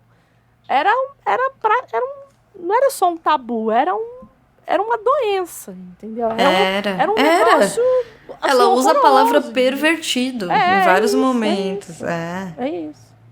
Que olha a carga que tem uma palavra dessa, Não, né? pervertido, eu acho que é uma pesadíssima, um termo tem pesadíssimo. algumas palavras na língua portuguesa que eu quando eu leio ou quando eu ouço alguém falando, me dá uma náusea. Pervertido é uma delas. E Isso, a outra também. é bastardo. Eu tenho um Bastardo, problema nossa, sim, com algumas sim. palavras. Essas, e eu não sei se é porque elas eu acho que elas têm um peso muito grande, Não é? André. Eu acho, Eu de verdade. nossa, Porque não dá pra você nem dizer que é pejorativo. Não é pejorativo. Não é. Não é como chamar de bicha, entendeu? Não é. Não é usar um termo assim, viadinho. Não, Não. É que é uma pervertido. perversão. Olha como é pesado. É pesado. Nossa. É bem pesado. É bem E vamos dar um resumo do livro, então? Vamos dar uma resumida aqui. Nossa, então assim, a gente já falou, né? que no filme, ambos os filmes, eles encontram o Ripley, primeiro que no filme da década de 50, a gente já encontra ele com o Philip, que na verdade seria o Dick, mas é o Philip, né? Não tem ali uma outra coisa ali, né? Então, assim, a gente é um cara que já tá ali com ele treinando, brincando de... Isso, já é meio da... Você já pega em média res, eu amo esse termo. Isso. Aqui não, aqui no filme de 99, ele é meio ali amigo da família, amigo do pai e tal. Aqui não. No começo do filme, no começo do livro, a gente vê um trambiqueiro com medo de ser pego pela Polícia Federal porque tá cobrando aposentadoria ou cheque. Não fica muito claro, pelo menos não pra gente, que como a gente não é norte-americano, não tem a gente não sabe como funciona e tal. Então fica tudo muito nebuloso, mas assim, o que dá pra entender é que ele tá fazendo fraude pra pegar cheques de Receita Federal, assim, isso, né? Isso. Você tá devendo, você tem que pagar tanto e você tem que mandar pro endereço tal o cheque com 10% aí de multa. Do seu imposto, isso. E aí, ele tá morrendo de medo de ser pego. E o que é mais louco pra mim, no caso do Ripley, no livro, é que assim... Aí você fala assim, mas ele tá fazendo isso pra ganhar dinheiro. Não, porque ele não desconta os cheques. É só pela adrenalina. Aí você vê como ele é problemático, né? Ele é muito problemático. Porque é só pela adrenalina dele poder ser preso. E aí a gente começa dele conseguir enganar também, né? Mas isso e conseguir não ser preso, não ser preso. E essa tensão ali, que assim, ela começa pequenininha no começo do filme, no começo do livro, ela vai crescendo ao longo do livro, porque tudo é assim. Vão ter policiais que vão estar me esperando e vão me levar preso. Essa tensão é muito grande, né? O tempo inteiro. Por isso que você não desgruda do livro. É por isso. É isso, tipo, eu não me senti muito cúmplice dele, mas eu fiquei o tempo todo falando, meu Deus, é agora. Pronto, é agora. Ele vai descer e vai estar lá embaixo. E você espera isso até a última página, basicamente. Exato. E não acontece. Não vamos deixar aqui, não acontece. Já fica o spoiler, não acontece. E aí o que acontece? Bom, aí o pai dele vai até, o pai do Dick, né, do Greenleaf, vai até ele e fala assim, olha, eu preciso que você vá lá, você vá pra Itália, ele nunca tinha saído dos Estados Unidos, pobretão que não tem nada. Olha, eu acho que eu quero que você vá até a Europa, né, porque é isso. Porque tanto que a mãe dele fala assim, a mãe do Dick, né, quando ela o conhece, ela fala assim, essa maldita Europa.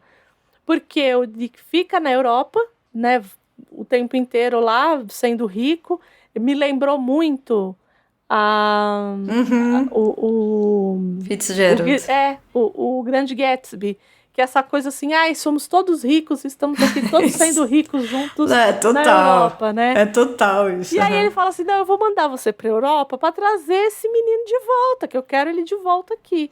E a gente não entende muito bem por que ele vai mandar um menino que ninguém conhece, que ele é só um conhecido, ele não é um amigo do Dick. Ele não... E você já vai reparando como ele testa algumas mentiras dele. Porque ele vai jantar com eles um dia. Isso, e aí ele diz assim, a mãe dele me perguntou onde eu trabalhava. E aí ele usou 3 sobrenomes diferentes. Sabe essa coisa do tipo, no escritório Santos Cruz Souza. E aí daqui a pouco ele tem que repetir, ele troca um dos sobrenomes de propósito pra ver se eles percebem que ele tá mentindo. E ele vê que ninguém tá ligando pros sobrenomes que ele tá usando. Porque ninguém tá nem aí. Eles só querem que ele é um instrumento. Você vai lá e volta com meu filho. É isso. E a mãe é muito doente, faz hemodiálise, aquela coisa... Ela tá com leucemia, né? Isso. Não tem hemodiálise naquela época, eu acho, não sei. Eu sei que ela tem leucemia. Também. Isso, Bom, enfim. E aí, que ele pega... e vai pra lá, só que Ele acha que ele... porque ele é delirante, né? Ele também tem essa... Total. Por isso que a gente fala que ele é narcisista. Porque ele entra numas coisas de grandeza, assim. Tipo, porque eu vou conseguir, eu vou lá e vai ser tudo lindo. E aí ele vai lá e dá de cara com a porta. O Dick não vai com a cara dele. Porque ele tem que entender que o código que ele passa pro Dick é que ele não faz parte daquele grupo. E não faz mesmo, e né? Não faz. Ele não faz mesmo. E não faz. Ele é um provinciano, né? Ele não é uma socialite. Não é. Ele não é um cara rico, ele não é. Ele é de uma outra classe social. E, assim, os códigos, eles ficam muito claros. E aí ele fala meio que... ele meio que joga uma isca. Seu pai falou pra você que eu vim. Ele, não falei com meu pai. E aí ele falou assim, não, eu tô hospedado aqui, em tal lugar. E aí ele vai percebendo que o interesse do Dick por ele não existe, é inexistente. Exato. E a cartada que ele dá seu pai me mandou aqui pra levar você embora. É um pouco... ele percebe que o Dick é um riquinho, entendeu? Isso, mimado. Ele percebe que a única forma dele se interessar por ele eu estou querendo... Não é enganar o seu pai, porque não é isso, né? Mas assim, vamos tirar uma onda com seu pai. É isso. Seu pai me mandou aqui pra eu te levar embora pros Estados Unidos. E ele diz isso, né? Ele diz com todas as letras. Ele diz, olha, vou te dizer a verdade. Eu vim aqui, né? No livro é isso, né? Nos filmes ele meio que fala isso de outros modos. Quer dizer, no filme de 99, porque no de 60 já aconteceu tudo isso. Nem tem isso. Nem tem. Pai, não tem nada. Não, mas é muito interessante, porque você já começa a pensar, nossa, ele tá sem saída. Porque você percebe mesmo, tipo, o que ele vai fazer lá, entendeu? O Dick não tá nem aí pra ele, você fala, bom, acabou, né? Acabou o livro, acabou. É isso.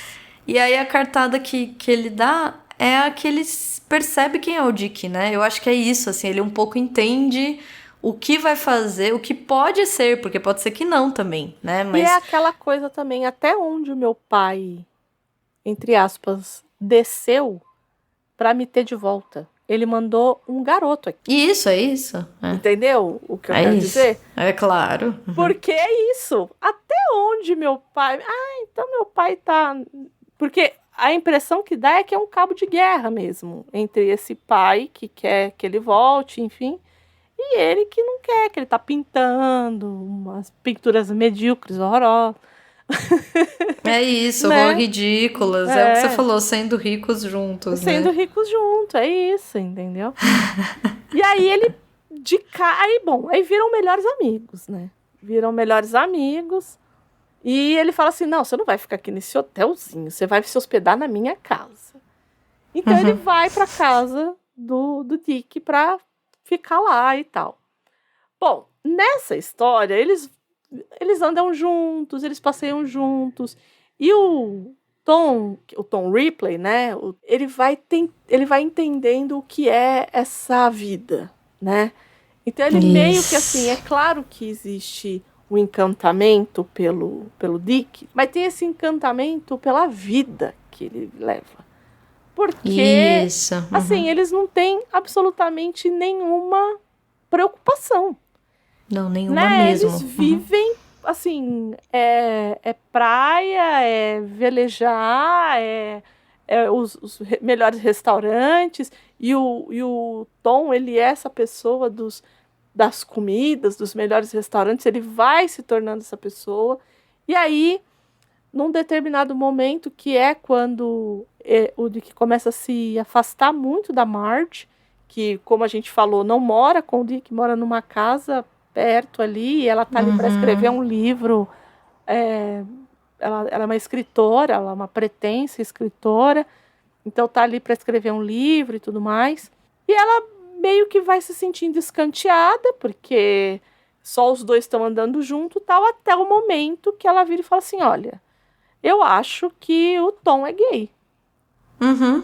E nesse momento, o Dick, assim, Ele volta pra casa. Ele despiroca aquela...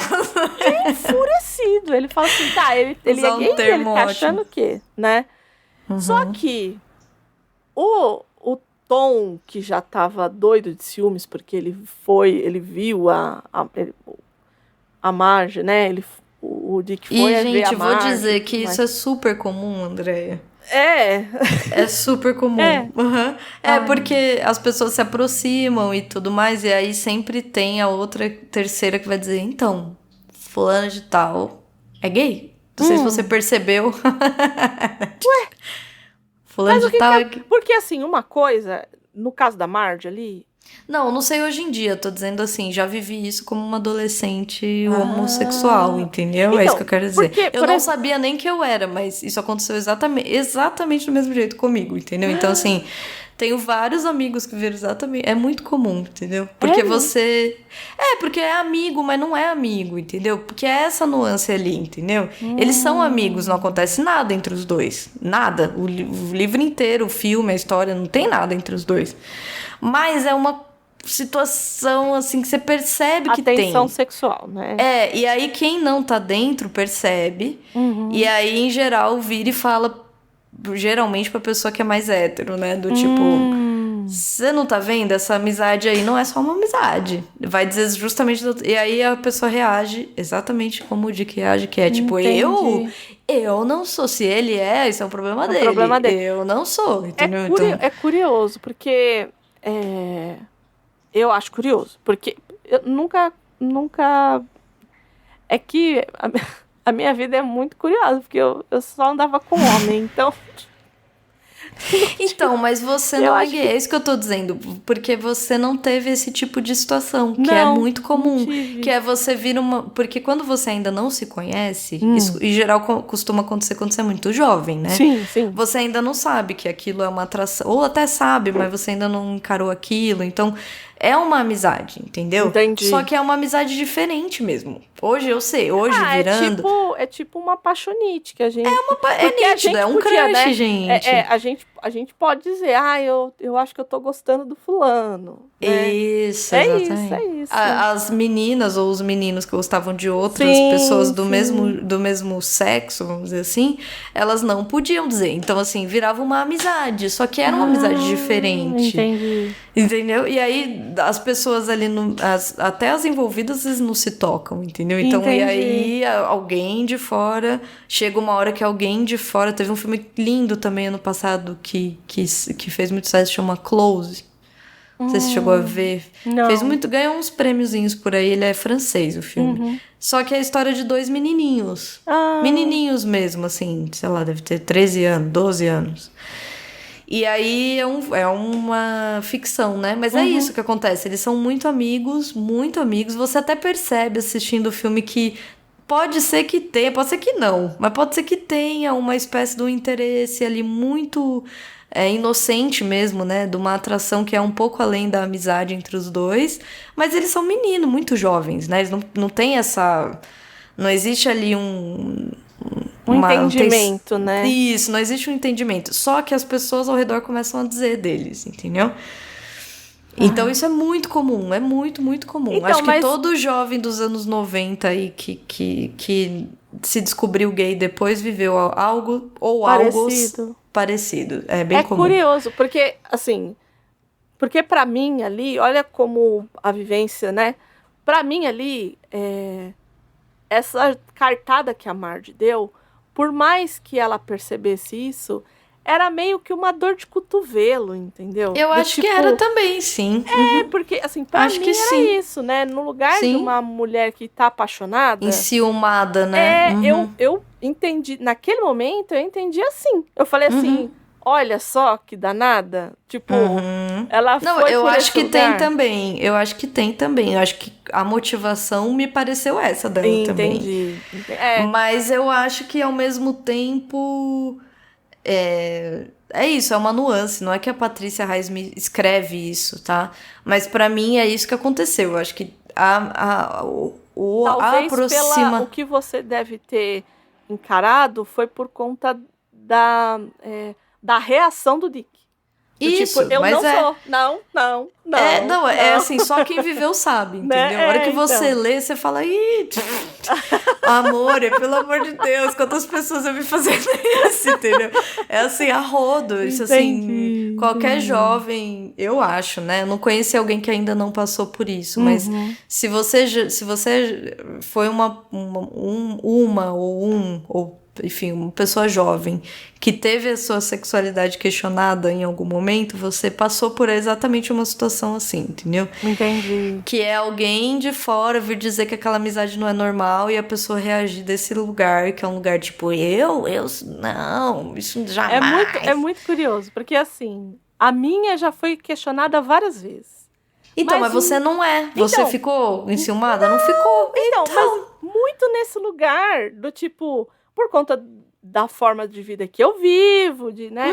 Não casou, não teve filho, porque e ainda tem o preconceito de, não casou, significa que é gay. Não. Logo, tenho muitos amigos a única opção, exatamente. Então, não tô entendendo. Mas assim, era algo que eu falava assim, tá. Então, mas você é mulher, você é muito resolvida com a sua... você se conhece, você é resolvida com a sua sexualidade. Eu acho que tem esse lugar, entendeu? Eu acho que tem o lugar da insegurança, da pessoa que em geral não se conhece. Não tô nem dizendo que o Dick era gay também, porque pode ser que não. Eu acho que nem cabe esse questionamento, entendeu? Então, eu acho que não é esse o questionamento, mas eu acho que traduz a reação de uma pessoa insegura. Sim, entendeu? No mínimo insegura, né? No mínimo, exato. Porque você fala assim, é estranho, entendeu? Entendi. Ainda que seja um cara que fala assim, não, ele é majoritariamente um cara que fica com homens. Mas ele se sentiu muito atraído por esse cara, sei lá, pelo quê, entendeu? Então, hoje em dia, eu acho que você tem uma abertura maior. Eu tenho amigos bissexuais, homens bissexuais mesmo, né? Não é... Porque também tem essa ideia de que não, o cara é gay, né? Não, o cara na verdade é gay. Não, ele é bissexual. É porque era muito comum na minha geração os meninos falarem que eram bissexuais e eram homossexuais pra dar aquele verniz de... Não, eu também pego mulher, entendeu? Isso, olha, eu até dei um selinho em uma menina quando eu tinha 10 anos. Tinha muito disso. Aí você chegava e falava assim, tá, mas faz quanto tempo que você não pega uma mulher? A última que eu peguei eu tinha 13. Falei, colega, você tá de sacanagem com a minha cara, né? Então eu tive muitos amigos que da minha geração era muito comum. Eu acho que é isso. Eu acho que no caso do Dick... eu acho que no caso do Dick é isso. Eu não acho que ela dá elementos pra gente também dizer assim, não, no fundo ele era um gay enrustido. Não, também acho. Mas eu acho que é isso. Eu acho que talvez seja uma... Né, isso. A reação dele é uma reação duvidosa, entendeu? Não é uma reação... E hoje tá tudo muito borrado. Eu acho também que tem isso. Acho que pra minha geração, acho que pra sua um pouco, mas pra geração dos meninos de 20 anos, isso não importa muito. É isso, não importa. Entendeu? Exato. Do tipo, eu tô afim de fulano, eu fico com fulano. Eu tô afim de ciclano, eu fico com... E tá ótimo. Ótimo, não existe... É isso que eu falo. Acho que não tem o questionamento se ele é gay ou não. Não, acho que é isso. Eu acho que fala desse lugar, do tipo, ele talvez não teve algumas vivências, ele talvez não se conhece, talvez ele não tenha se questionado que no fundo era uma atração mesmo, não era uma amizade só. Então, a reação dele, a hora que ele reage daquele jeito, eu falei, ixi, bom, só quem viveu sabe. Colega. Meu Deus. Vem cá me dar um abraço. Vem cá, exatamente, vem aqui, meu Deus. Tadinho desse menino. Bom, e aí as coisas começam a ficar muito ruins, porque...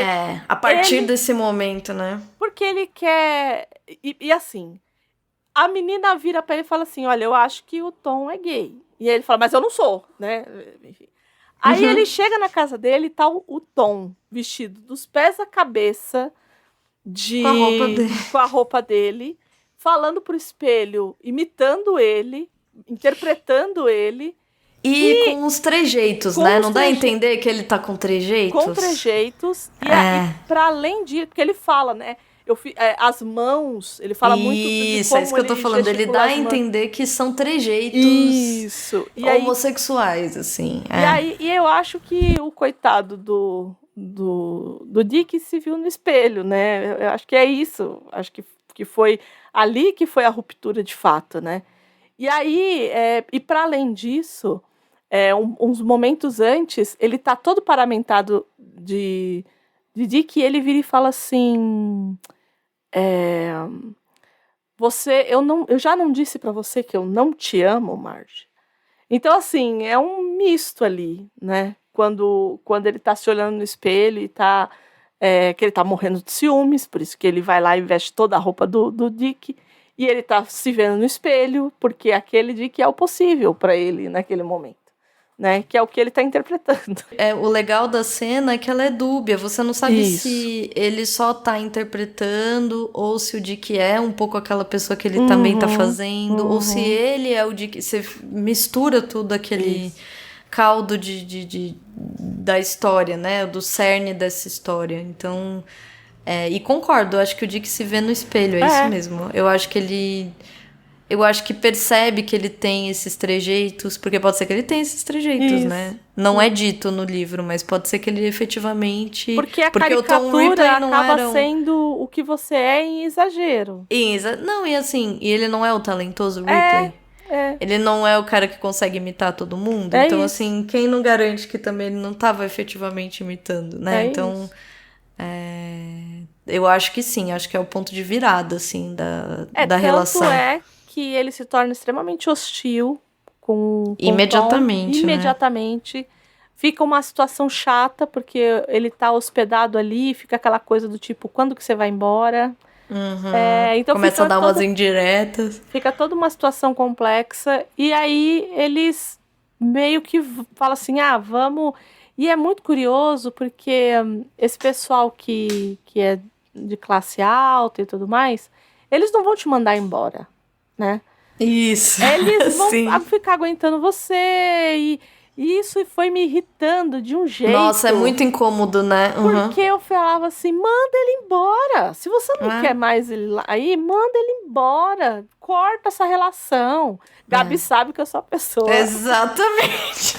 Imagina, Gabi, imagina o quão brava eu fiquei.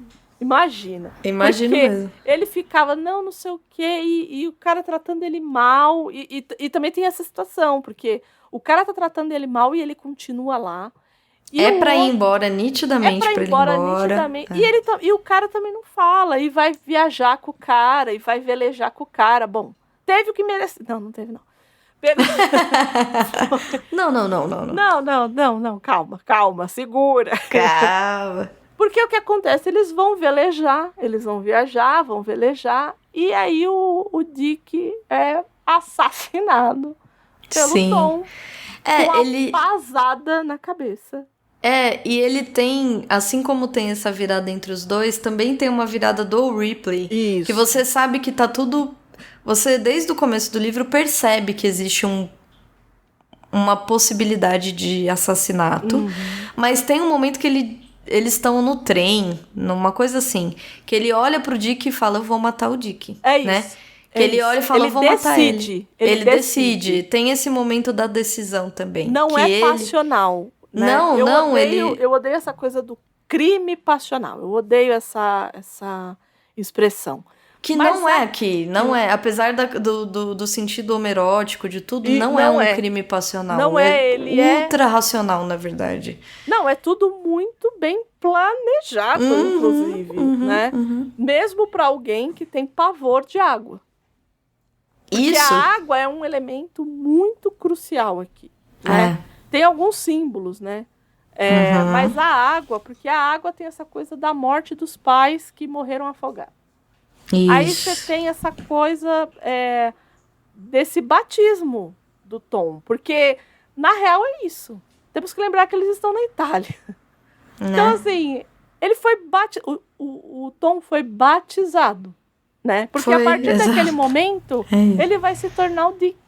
Ele afogou o cara para se tornar o cara. Para ser ele, exato. E eu acho que é aí que pega a adaptação com o Matt Damon. Porque o Matt Damon, ele não chega à unha do pé do Jude Law. Nossa, sim. Em termos de aparência, ele não se parece com o Jude Law. Não mesmo, porque o Alain Delon, que era um escândalo, pelo menos o ator que colocaram lembrava. Assim, você era. olhava, você falava assim, tá, não é o Alain Delon. Mas, no escuro, dá pra dar uma embaralhada ali. Entendeu? Dá. Né? Se você principalmente colocar... se você não conhece eles tão a fundo, você consegue confundir os dois, né? Isso. Concordo. Agora, no caso do Matt Damon, porque toda a história, porque o talentoso, porque ele se faz de Dick, entende? Então, ele vai pintar os cabelos, ele vai se tornar de fato. Tanto que, para mim, tem uma passagem que ela é muito, muito, muito, muito poderosa, que ele falava assim: era uma boa ideia acostumar-se a incorporar depressa seu próprio personagem. Pois talvez um dia tivesse que fazer isso em questão de segundos. Ele mudou o cabelo, ele mudou o tom de voz dele. Ele estava interpretando o papel. Por isso que ele colocou aqui incorporar o próprio papel. Ele não era mais o Tom. Ele não quer voltar a ser Ripley de jeito nenhum. Ele não quer voltar.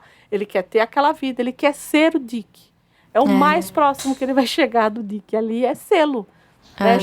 Chegou um momento que não é mais querer estar com ele. É ser aquela pessoa. Enfim, e aí jogou o coitado do corpo no mar, que a gente já falou. Isso. Aí ele acaba vivendo como o Dick, ele começa a falsificar assinaturas do cara, começa a tirar os cheques e tudo mais, descontar os cheques, enfim. E isso vai ser visto no banco, falar assim, mas aqui parece que é falsificado aqui, hein? A gente tá achando que tem um falsificador aí. Mas o que ele fala é... mas ele mesmo não assinava 2 cheques iguais. Ou não... Então sempre tem o Dick sempre é colocado nessa posição ambígua, né? De nunca ser exatamente aquilo. Sempre você percebe que...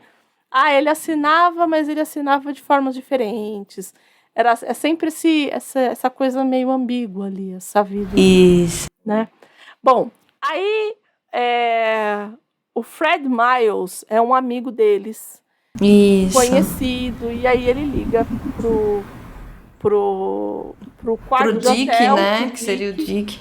E o Tom atende como Dick, tanto que o amigo de anos fala assim, fulano, né? Dick, você tá aí, não sei o quê. E aí ele fala, meu Deus, esse cara... E aí ele sobe até o quarto, aí ele só vê o Tom lá, e aí ele acha tudo meio esquisito. Mas você tá aqui com ele dentro desse quarto? Ele, não, tô num outro quarto. Mas... Ele vai vendo a roupa, ele fala assim, mas ele deixa você usar a roupa dele, não sei o quê. E nisso ele desce, e aí a senhorina lá, tipo... É como se fosse... Porque é um apartamento ali de temporada, é como se fosse a proprietária que tá ali, e ele fala assim, não, é só o senhor Dick que tá dentro do apartamento, não tem mais ninguém lá com ele, ele vive lá sozinho. E aí parece que o Fred tem essa lucidez do tipo, esse cara tá vivendo como se fosse o Dick, não é? E aí ele volta, no que ele volta, tum! Leva na cabeça. Mata. Literalmente. Leva na cabeça e o Tom simplesmente... Ai, meu Deus. É muito louco, né? Ele já matou uma vez, vai matar a segunda, né? Então ele vai lá, mata o cara e coloca o cara dentro de um carro e desova o cara atrás de um cemitério, se não me engano, num lugar que não tinha muita gente, volta. Então só tem uma pessoa que o viu. Então sempre tem assim, um cara que o viu. Teve um menino que ele gostou muito, que ele achou muito simpático, que ele levou para casa. Então tem essas coisas assim, mas assim, é tudo muito espaçado. E aí começa, Itália, né? Começam a fazer um estardalhaço, porque morreu um americano. Basicamente. Dentro da Itália, né? Então, tem todo um circo montado por conta da morte do Dick, da suposta morte do Miles, na verdade, porque o Dick ninguém sabe se morreu ou não. Isso. E aí começam a suspeitar do Dick, que é o Tom. Isso. Porque ninguém acha o Tom, então acham que o Dick matou o Tom na Itália, porque acham o barco com manchas que acham que é sangue. E aí você fala, não, agora vamos pegar esse cara. Agora vai. Não é possível que não vão pegar esse cara, né? E não pegam. Não pegam. E ele pega, e assim, e ele quer tanto as coisas do Dick, ele tem 2 anéis, o Dick, né? Ele tem um anel verde e um outro dourado. E aí, e esses anéis, ele não se separa desses anéis.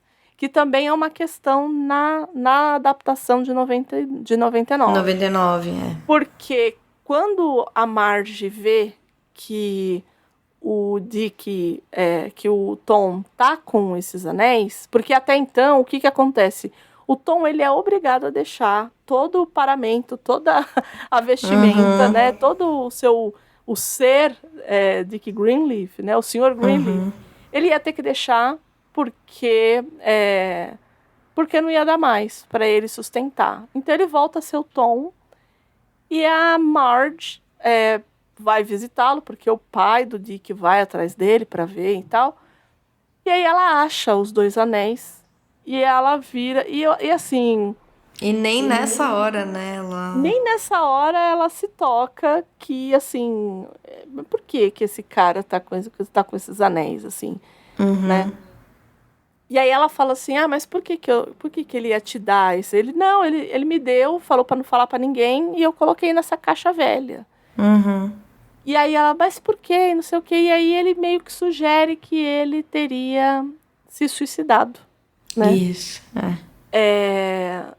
E aí fica essa premissa porque ele estava muito deprimido, porque o rapaz tinha morrido.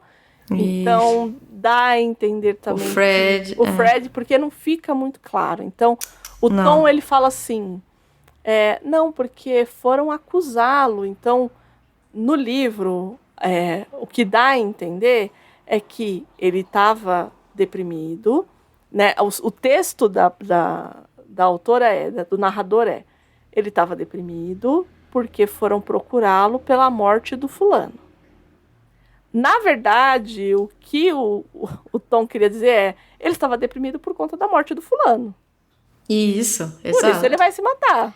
E no livro não é muito, no filme não, nos filmes isso é zero, é zero enfatizado. Isso, é isso. Apesar de eu gostar muito do ator,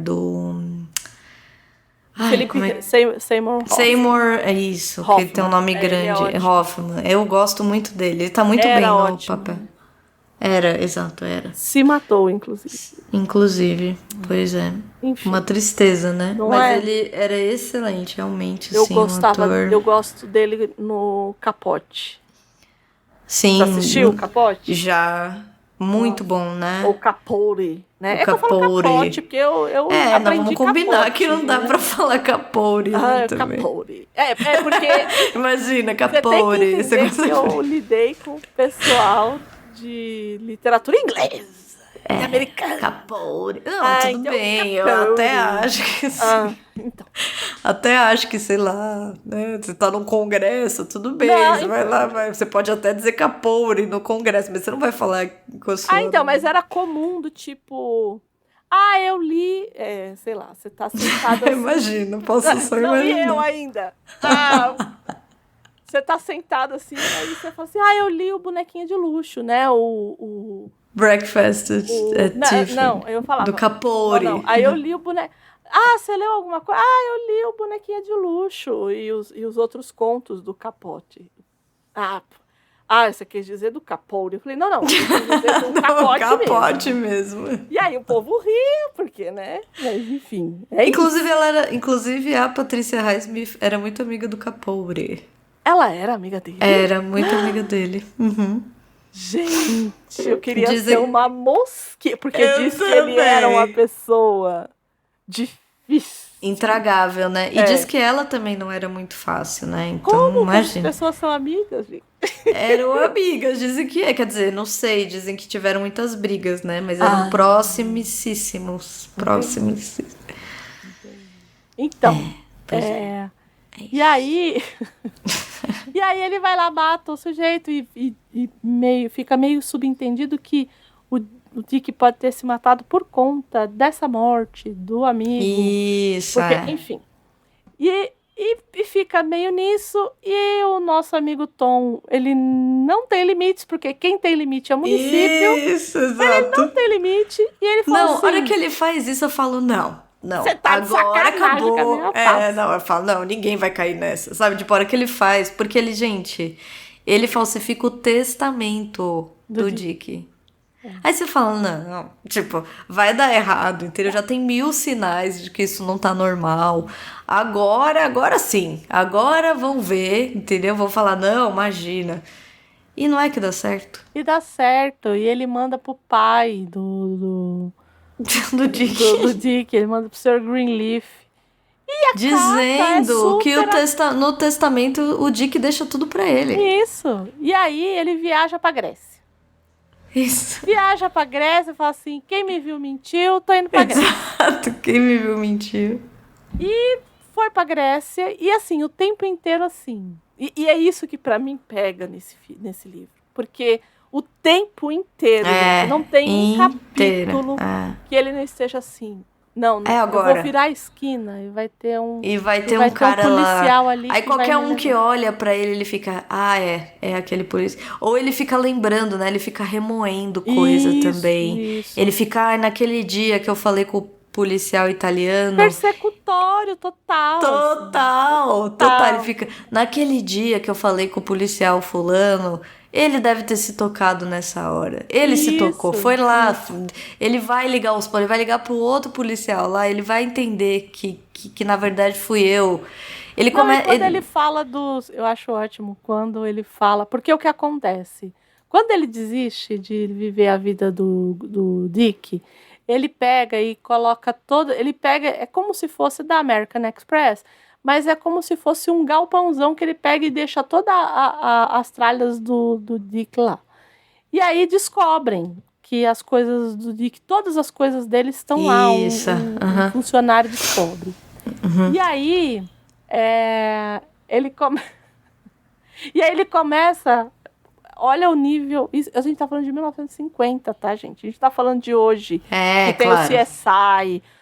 Que tem o CSI, que pega o computador e junta todas as digitais. Não é isso. Não, porque o que eles vão fazer? Eles vão ver... Eles não têm as minhas digitais, mas eles também não têm as digitais do Dick. Mas e se lá nos Estados Unidos eles tiverem as digitais do Dick? Aí o Sr. Greenleaf manda as digitais do Dick pra cá.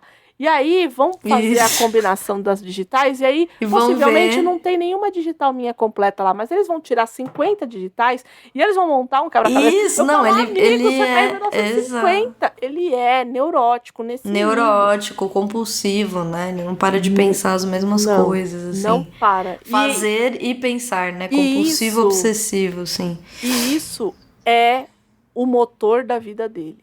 Porque... Quando ele não está nesse modo... Nesse looping, né? Esse modo não é expectativa, de alerta, parece que ele não está vivendo. Então, tanto que essa história do testamento, ele faz para isso. Ele fala assim, não, vou dar essa cartada aqui. Pode ser que eu não receba nada, mas... Porque, na verdade... A coisa do testamento, é claro que ele queria dinheiro. Seria hipócrita dizer que não, ele não queria, ele fez só pelo ruê. Não é isso. Mas, assim, é também por isso. É também, claro, ele começa a se viciar nisso, né? Ele está viciado nessa adrenalina de podem me pegar a qualquer momento. Né? Eu vou, mas eu vou feliz, né? Então, tem até uma hora que ele fala isso. Ele fala assim... Sim, algo assim. Eu vou e tá tudo bem, e foi um dos melhores dias da minha vida, e dane-se, entendeu? Que eu acho que é o pensamento de, assim, uma pessoa que vai roubar um grande banco. sabe? Tipo, porque é isso, eu acho. Assim, porque a pessoa ela vai roubar um banco, tipo, eu não tô falando roubar o banco assim, vou roubar o que tá aqui, não. Eu tô falando esses grandes pensamentos, esses grandes roubos que a gente vê, né? Porque isso, o cara fala assim, roubo, se eu for preso, tá tudo bem, porque eu vou esconder esse dinheiro em algum lugar e não vou precisar mais fazer nada na vida. Do tipo, hoje em dia tudo ficou mais difícil, porque você tem né, cédula infinitamente. marcada, você tem número de Não, série, rede social, tem muita coisa, assim. Então, assim, eu acho que hoje... Celular, eu muita acho coisa. que hoje é mais difícil, mas eu acho que tem esse lugar do tipo, se aconteceu, aconteceu, e eu vivi do jeito que eu queria, então eu acho que tem muito disso, sabe? É muito louco, né? Bom, e aí, todo mundo acha que o coitado do Dick cometeu suicídio, e assim, a grande... por conta que a Marge acaba encontrando os anéis e tal. E ele passa ileso. Ele não é preso, ele não... Não, sabe? nada. E aí tem a grande diferença com os filmes. Porque no filme de 99 ele também não é preso. Mas ele comete um terceiro assassinato no final do filme. Então a gente não sabe o que vai acontecer depois. Isso. Porque ele dá uma espécie de uma abertura ali, né? Isso, termina ali. E no filme com Alain Delon, ele faz e ele tá ótimo, e ele tá se sentindo ótimo. E assim, no filme do Alain Delon, o que acontece? Ele tá se sentindo a melhor pessoa do mundo. E é quando ele está quando ele baixa a guarda, quando pegam ele. Acontece, É quando pegam ele, porque aí encontram o corpo do Dick no mar, no caso do filme. É que no filme ele morre no navio dele, no barco dele. E o Tom Ripley, que é o Alain Delon, enrola ele numa corda, que ele acaba ficando enrolado no barco. E aí eles vão vender o barco e tá lá o corpo do Dick enroladinho. Enroladinho, horroroso. Enroladinho. Né? Então, assim, o filme com Alain Delon, ele não tem um final feliz, mas tem, né? Porque a gente não vê ele ser preso e nada. Mas o outro tem um final feliz, mas também não tem, porque ele mata o cara dentro do cruzeiro. Então, assim, e a gente não sabe o que para onde que vai isso, né? Então, eu acho que ambas as adaptações são bastante problemáticas nesse sentido. Eu também acho. Mas, de novo, lembra que a gente falou da estrutura da telenovela lá no Chiquinha Gonzaga? Eu acho que tem essa coisa do final feliz, do você ter que punir, de você ter uma moral da história. E eu acho que ainda tem isso aqui.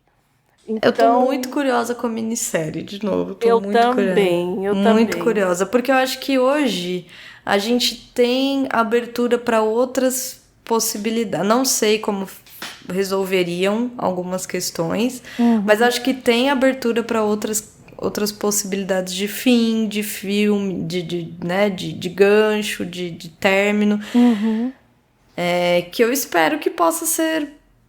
Porque é isso, a história em si, a história do jeito que ela é muito boa, entendeu? Você não precisa... Que nem no filme de 99, eles colocam a Cate Blanchett, que ok... Que é a Cate Blanchett. É um outro enredo ali que... Não muda a história, não acrescenta. Se fosse útil pra alguma coisa dentro da história, não é muito, não, né? Não faz assim, não tem uma diferença. Dá a impressão que colocaram aquele papel pra Cate Blanchett. Assim. Não precisava e continua fugindo da coisa da homossexualidade. Sim. Que também não precisava. Então, assim, tem umas variantes. Eu acho que tem coisas que me incomodam nos 2 filmes. Acho que o papel excessivamente hétero. Porque, assim, uma coisa é você só fazer um Dick hétero, certo? Ele é hétero, ok. Né? Inclusive, Dick...